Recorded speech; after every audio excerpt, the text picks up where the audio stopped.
Bienvenido nuevamente. Vamos a seguir desarrollando este concepto acerca de qué observamos nosotros de la bibliografía y cómo podemos interpretarlo en función de conocer eh, cuáles los objetivos o las diferencias entre las diferentes formas de visualizar métodos de entrenamiento.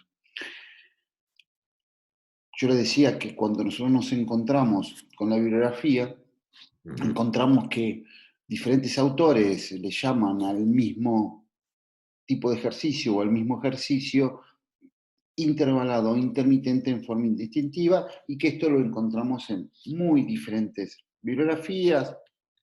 Insisto, les decía que podríamos tener cientos de trabajos en este sentido y que inclusive algunos de grandes autores como este, digo, ¿quién puede discutir a Tarnopolsky y a Shibala? Pero digo, ellos plantean en el mismo trabajo intermitente, intervalado como sinónimos, como palabras intercambiables. Bueno, no es nuestra posición, nosotros creemos que no, que intermitente e intervalado son diferentes formas de entrenar, muy diferentes formas de entrenar. Pero claro, no somos quien para decidir qué cosa es intermitente y qué cosa no, por supuesto, y por lo tanto, sí nos ajustamos a algunos criterios para poder, a partir de algún grado de evidencia científica, poder definir y diferenciar estas formas de entrenar. Y por lo tanto, los criterios que vamos a utilizar son, bueno, qué dicen los primeros, qué dicen las primeras publicaciones, tanto en un sentido como en el otro, qué decían y que claro, eso no lo dijo nadie antes como otra cosa, eran elementos que estaban claramente definidos en ese momento. Y bueno, y algunos principios de la fisiología de algunas de estas estructuras sin entrar en enormes detalles, porque eso lo vamos a hacer a lo largo del curso. Cuando hablamos de intermitente, la bibliografía menciona una primera presentación de Christensen en 1956 en un congreso de fisiología de Bruselas. Esta es la primera cita que se hace de intermitente. Yo no he tenido acceso a esta presentación, no sé si existen escritos solo fue oral o existen en forma de algún abstract. Yo no he encontrado esto, y por lo tanto, sí, los tres trabajos iniciales de este mismo grupo, básicamente producidos por el matrimonio Astran y por Christensen, definen en 1960 con bastante claridad este tema. En un primer trabajo de trabajo muscular intermitente, Astran lo define en términos de 30 segundos por 30 segundos y lo diferencia de las otras formas de entrenar. En el mismo grupo, en un trabajo denominado la mioglobina como depósito de oxígeno en el hombre, en el ser humano, lo define como un trabajo de 10 por 20, 10 segundos de trabajo, 20 de pausa, y esto lo diferencia con 30 segundos por 60 y sobre todo con 60 segundos por 120 de pausa. Y en un tercer trabajo, el mismo Christensen, que participó en los anteriores dos, lo define como 10 por 10, 10 segundos de trabajo, 10 segundos de pausa. Todos publicados en 1960, los dos primeros trabajos inclusive en el mismo paper, en el mismo revista, consecutivos los dos, y más tarde el otro de Christensen, y ellos claramente definen el entrenamiento intermitente como un ejercicio extremadamente corto. Inclusive en alguna parte de los trabajos se plantea que a la velocidad a la cual un sujeto se agotaría en pocos minutos, y esto entonces nos podría hacer pensar que estaban hablando de lo que hoy se conoce como velocidad aeróbica máxima o velocidad de consumo de oxígeno máximo. Por lo tanto, está bastante bien definido esto y sus concentraciones de lactato y sus apreciaciones definen bien claramente una posición sobre el trabajo intermitente que, como vamos a ver después, está bastante bien definida por estos autores. Inclusive en el segundo trabajo, los trabajos de Astron en realidad habitualmente se los adjudica a Perolov, que fue obviamente el padre de la fisiología, pero en realidad la primera autora es su esposa, Irma Astron, como bien ven ahí, esa fue, como primera actora es ella. Y ella cuando interpreta lo que está ocurriendo, obviamente da dos hipótesis. Una es que el ejercicio era demasiado corto para producir glucólisis, pero en realidad la hipótesis más fuerte es que esa reserva de oxígeno unido a la mioglobina dentro de la fibra muscular era lo que le permitía a la masa mitocondrial tener gran caudal de desarrollo de energía aeróbica. Y esto queda bastante claro y hoy ha sido absolutamente demostrado esta idea y este elemento.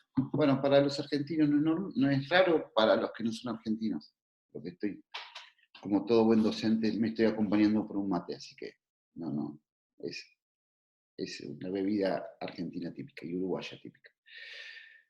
Por el otro lado, si lo que vamos a encontrar, obviamente, desde el punto de vista mediático, Emil Zatopek, campeón multiprueba olímpico y con su método interválico de 100 series de 400 metros, pero que si vamos a las evidencias científicas, en general todo el mundo está de acuerdo, y tomo esta cita de Véronique Milat, que plantea esto, que plantea todo el mundo, y encuentran dentro de los que son los primeros publicadores de este tipo de trabajos, en Alemania, Reindel y Gressler, y donde plantean algunas de la fisiología del método interválico. Y entonces, obviamente, en épocas muy parecidas, fíjense, en publicaciones de 1959 y 1962, tantos unos como otros plantean, por un lado el interválico, por otro lado el intermitente, como dos formas diferentes, y que me parece que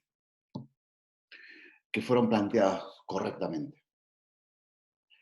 Nosotros lo que hicimos fue diferentes revisiones bibliográficas, pero una de las que hicimos y que fue la más prolijita fue la de simplemente algo muy simple, poner ejercicio intermitente en PubMed y encontrar que, bueno, aparecían 3.900 trabajos. Obviamente, dentro de estos trabajos aparecían claudicación intermitente, digamos, diferentes cosas, pero tomamos como criterio de inclusión en esa primera revisión bibliográfica que el trabajo debía decir en el abstract qué habían hecho cuando habían hecho intermitente.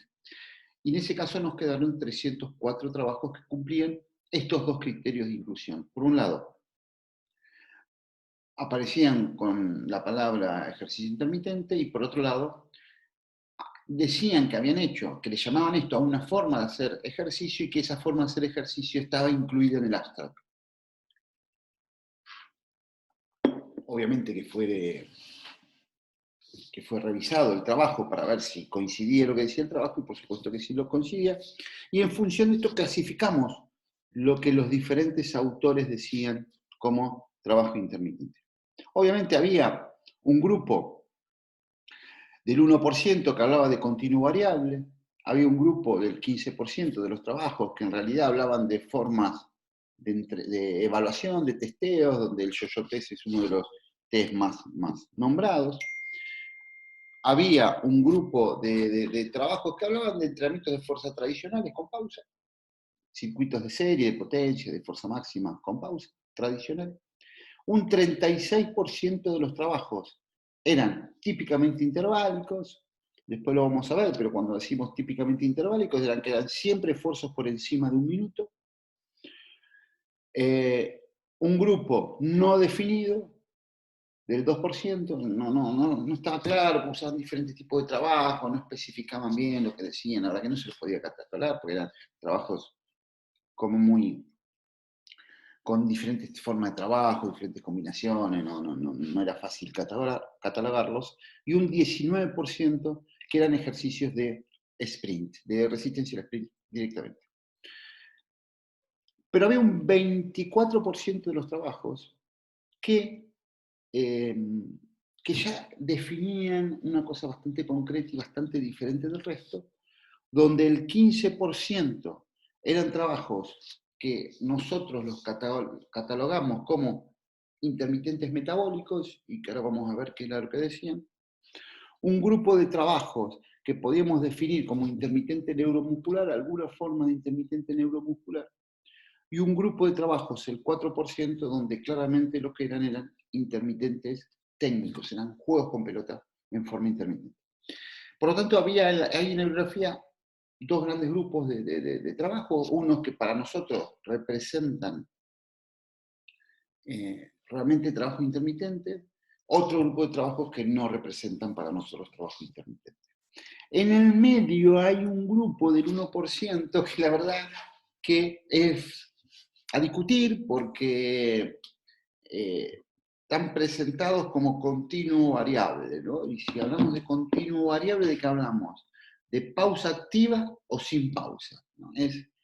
En eso creo que hay una zona gris personalmente, porque si yo hago un 15 por 15, donde hay un 15 que trabajo a velocidad aeróbica máxima y el otro 15 trabajo a el 50%, esto podría ser catalogado como un intermitente con pausa activa o podría ser catalogado como un continuo variable. Bueno, ahí ya me queda, creo que hay tenemos un problema. Lo mismo puede pasar intervalado. Yo puedo hacer 1 minuto de velocidad aeróbica máxima, 1 minuto al 50%. Esto habitualmente hablamos de pausa activa, pero si alguien a esto lo califica como continuo variable, bueno, es continuo, porque en ningún momento paró, pero yo creo que es más pausa activa. Pero bueno, ahí hay casi una diferencia terminológica.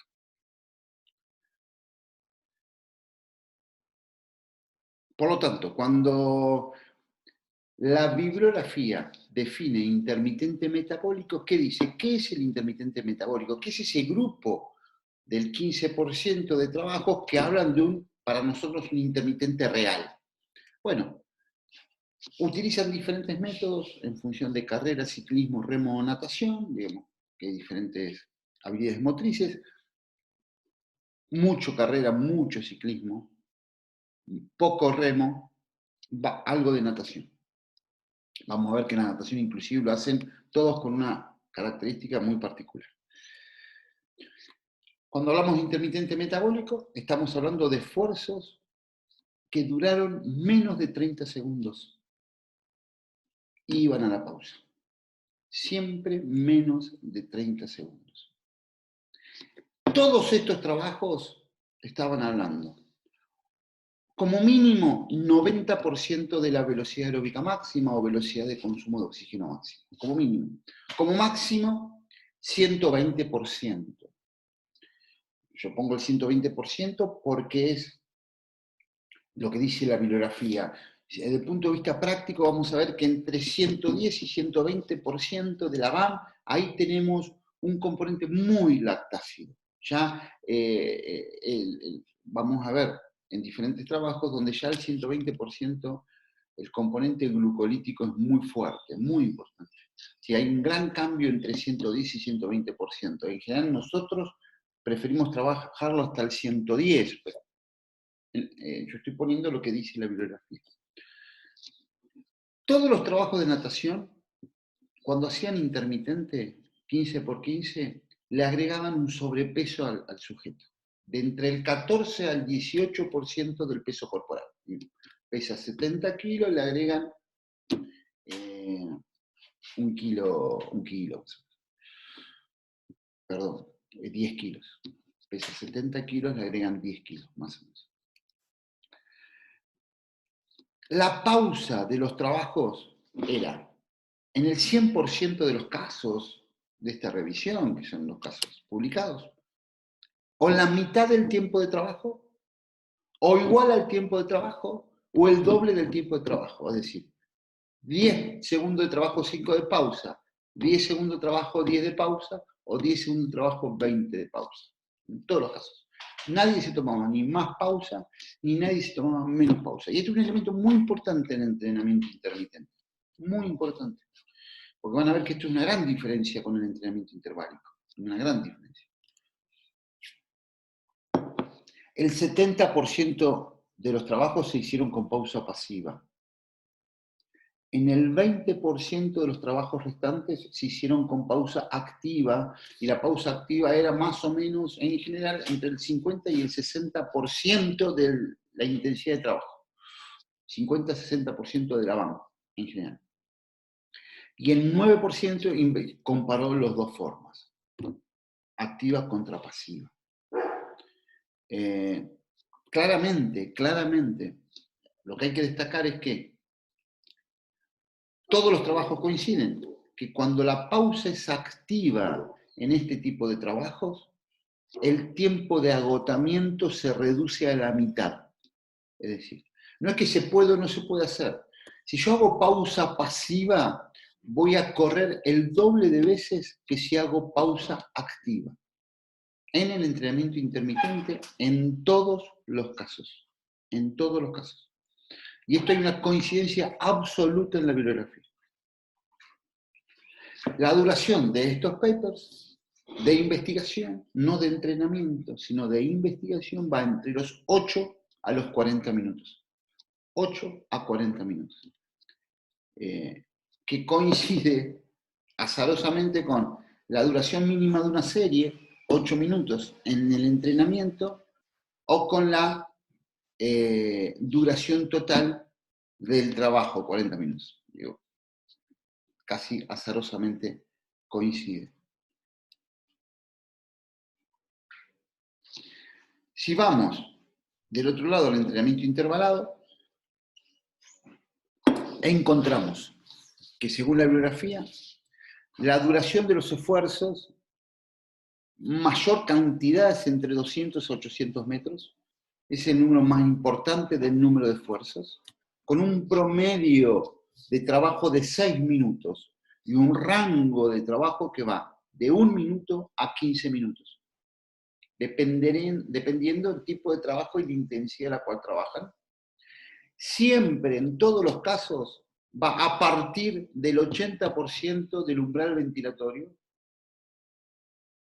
Perdón, el mínimo es o intensidad umbral ventilatorio o umbral lactácido al 80% de la BAM para arriba. Inclusive hay trabajos, los trabajos más cortos de 30 segundos son 30 segundos pero a máxima intensidad.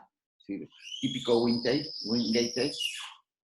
Y que la pausa puede ser muy corta, como un tercio de la duración, por ejemplo, 3 minutos de carrera con 1 minuto de pausa, pero hasta puede ser 10 minutos de duración, 30 segundos con 5 minutos de pausa, 10 veces la duración. Digo, fíjense que, entonces, es muy variable, pero siempre dos elementos muy importantes, y uno de los elementos más importantes es la duración. Sin lugar a dudas, lo que más lo diferencia es la duración del ejercicio. Para nosotros, 30 segundos es el límite fisiológico. Para mí el límite práctico son los 15 segundos, pero dependerá del deporte. En los deportes de tiempo y marca, 30 segundos es algo que se utiliza mucho. En los deportes con pelota o de contacto, 15 segundos es el límite. Por lo tanto, si uno va a buscar diferencias entre uno y otro método, el tipo de esfuerzo es bastante parecido. La intensidad intermitente es más acotada, el interválico es mucho más variable. Para nosotros, desde el punto de vista práctico, entre 90 al 110% de la RAM, de la velocidad aeróbica máxima, es suficiente. Por encima del 80% para arriba, hasta velocidad máxima, puede ser interválico. El tiempo es la clave de la diferencia entre uno y otro.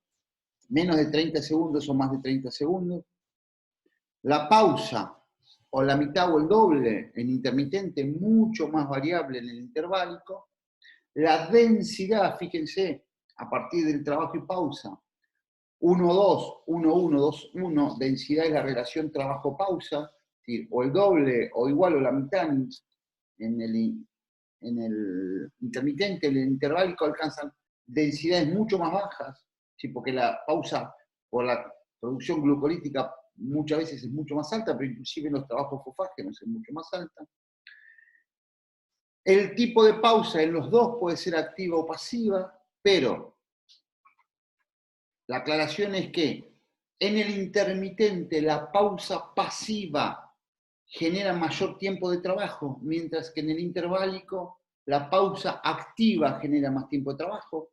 En el intermitente la pausa debe ser pasiva porque es el tiempo que necesitamos para oxigenar el músculo nuevamente y la mioglobina muscular, y por lo tanto si estoy parado, el músculo no está en contracción, y si no está en contracción, no hay una compresión arteriolar y por lo tanto el oxígeno entra más fácil, mientras que en el interválico la pausa activa me permite acelerar los procesos de remoción del lactato y por lo tanto eso me da una recuperación adicional.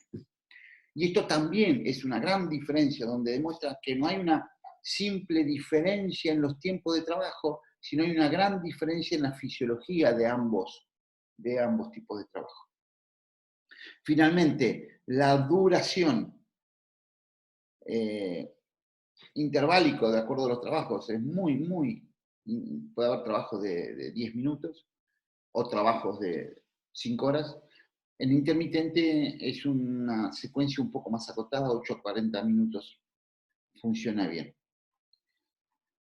Entonces, la aclaración es que esto no es en función de descubrir métodos, simplemente es una descripción de los métodos, de la bibliografía. Más adelante vamos entonces ya a discutir puntualmente y exclusivamente el método intermitente. Finalmente, para ir terminando, lo que hay que decir es, hay muchos métodos dando vuelta, pero hay enormes diferencias entre los diferentes métodos. Si uno compara el HIT, que el HIT, yo pongo acá como HIT lactácido, el HIT inicial fue el bien lactácido, Tabata, según algunos amigos, es más una aplicación que un método, pero que, bueno, que puede ser en realidad, describo algunos de lo que hay en la bibliografía, pero que puede ser mucho más variable. Intermitente metabólico, interval training, intermitente neuromuscular, el RCA y el CrossFit. Algunos métodos. ¿En qué se diferencia? El HIT lactácido, para mí, el primero descrito fue un Wingate 30-40 segundos máximo con entre 4 y 7 minutos de reposo. Ese fue el HIT inicial. Un tiempo de pausa muy importante, un volumen muy bajo, mínima utilización de grasas, es extremadamente glucolítico, muy alto el lactato y una intensidad máxima y una intensidad de ejecución máxima. Si miran el HIT lactácido y miran el CrossFit, van a ver que el CrossFit también original, ¿no? Que hoy cualquiera dice que hace CrossFit y hace cualquier cosa. El CrossFit original era bien HIT, bien HIT. Por eso rompía como rompía. Digo, ejercicios extremadamente complejos con altísima concentración de lactato. Por eso rompía como rompía. Y tuvieron que adaptarlo a hacer algo más parecido a lo neuromuscular intermitente que el CrossFit, porque el CrossFit, digamos, ejercicios diseñados para hacer 1 o 2 veces se hacían durante 1 minuto. Obviamente esto lastima claramente. El Tabata, bueno, algunas de las publicaciones hablan de 8 segundos por 20 segundos de pausa, bajo volumen, baja utilización de grasas, bajo lactato. El intermitente metabólico, que es lo que definíamos, 10 a 15 segundos de trabajo, 10 a 15 segundos de pausa, alto volumen, nosotros no alcanzan 8 minutos intermitentes, son alto volumen, mínimo 40. Después cuando veamos metodología vamos a ver que hay algunas combinaciones, pero alta utilización de grasas, bajo lactato y una intensidad cercana a la BAM. El interval training, como decíamos hoy, más de 30 segundos, 5 a 10 segundos de pausa, 5 o 10 veces la pausa, alto volumen también, baja utilización de grasas, en general son trabajos bien glucolíticos. El nivel ácido láctico dependerá si son 4 milimoles o son 20, depende el deporte, el deportista y el tipo de trabajo. Y en general la intensidad es a un determinado porcentaje de la BAM, desde el 80% de la BAM al 200% de la BAM, si estamos hablando en términos de velocidad pura. Muy común, 80, 100, 120, 140 de la BAM, esto es lo más común de todos. El RCA es un trabajo de resistencia a la velocidad, pero en realidad de resistencia a esfuerzos veloces. Estamos hablando de menos de 10 segundos de trabajo, 1 minuto de pausa, bajo volumen, mínima utilización de grasas, pero algo hay. Mínimo lactato porque es de velocidad y la intensidad es velocidad máxima. Y el CrossFit, como dijimos, muy parecido al HIIT en términos iniciales. Bien, esta es la diferencia y estos son los métodos que nosotros podemos en general utilizar en función de los métodos fraccionados. Espero que haya quedado claro y nos vemos entonces en el próximo video. Hasta luego.